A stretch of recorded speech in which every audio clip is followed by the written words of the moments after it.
विधानसभा चुनाव से पहले राजनीतिक माहौल पूरी तरह गर्माता जा रहा है। आरोप प्रत्यारोप का दौर भी चरम पर पहुंच चुका है।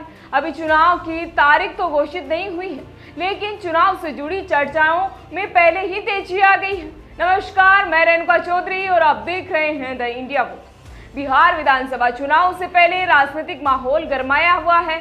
इंडिया गठबंधन की पार्टियां, खासकर कांग्रेस और राजद, चुनाव आयोग द्वारा की गई विशेष संक्षिप्त पुनरीक्षण यानी एसआईआर और लोकसभा चुनाव में धांधली के आरोप लगाते हुए बीजेपी और चुनाव आयोग पर वोट चोरी का गंभीर आरोप भी लगा रही है।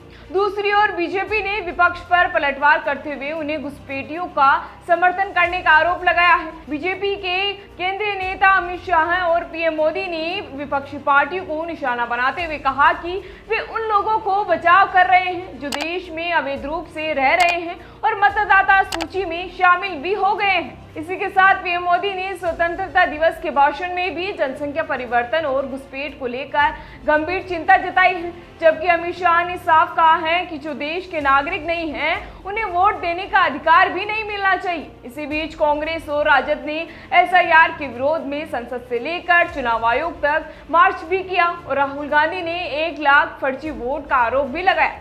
यह पहला मौका है कि जब किसी बड़े विपक्षी नेता ने चुनाव आयोग पर सीधे वोट चोरी का आरोप लगाया है, जिससे चुनाव आयोग ने राहुल गांधी को नोटिस भी भेजा है। कांग्रेस का दावा है कि पिछली बार हरियाणा, मध्य प्रदेश, महाराष्ट्र में हुए चुनाव में भी भाजपा के साथ मिलकर चुनाव परिणामों में छेड़छाड़ की गई थी। वहीं भाजपा इसे विपक्ष का राजनीतिक षड्यंत्र भी मान रही है।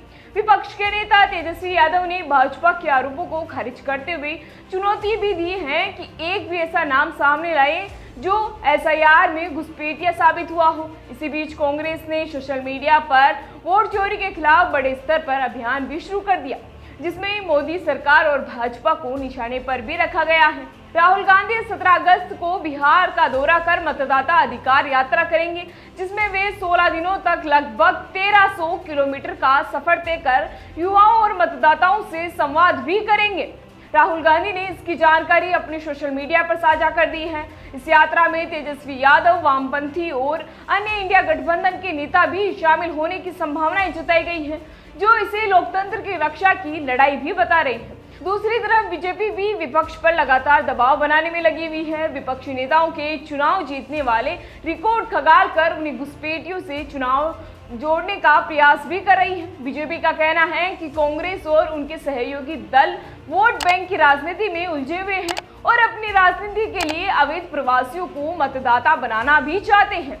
इस पूरे राजनीतिक माहौल में मतदाता सूची की पवित्रता और वोटिंग प्रक्रिया की निष्पक्षता पर भी सवाल उठे हैं, जिससे आम मतदाताओं के बीच विश्वास की कमी भी पैदा हो रही है। चुनाव आयोग की रणनीतियों में वोट चोरी का मुद्दा इतना अहम हो गया है कि यह आगामी चुनाव को बड़ा विवाद भी बन सकता है। इस तरह बिहार के चुनाव से पहले राजनीतिक दलों के बीच हो रही आरोप प्रत्यारोप की ये जंग न केवल चुनाव आयोग की निष्पक्षता पर प्रश्न चिन्ह लगा रही है, बल्कि लोकतंत्र की जड़ों को भी प्रभावित कर रही है, जिससे आने वाले समय में चुनाव की पारदर्शिता और मतदाता भरोसे को लेकर चिंता भी बढ़ गई है। फिलहाल इसी तरह की जानकारी के लिए बने रहिए हमारे साथ और देखते रहिए द इंडिया वोट।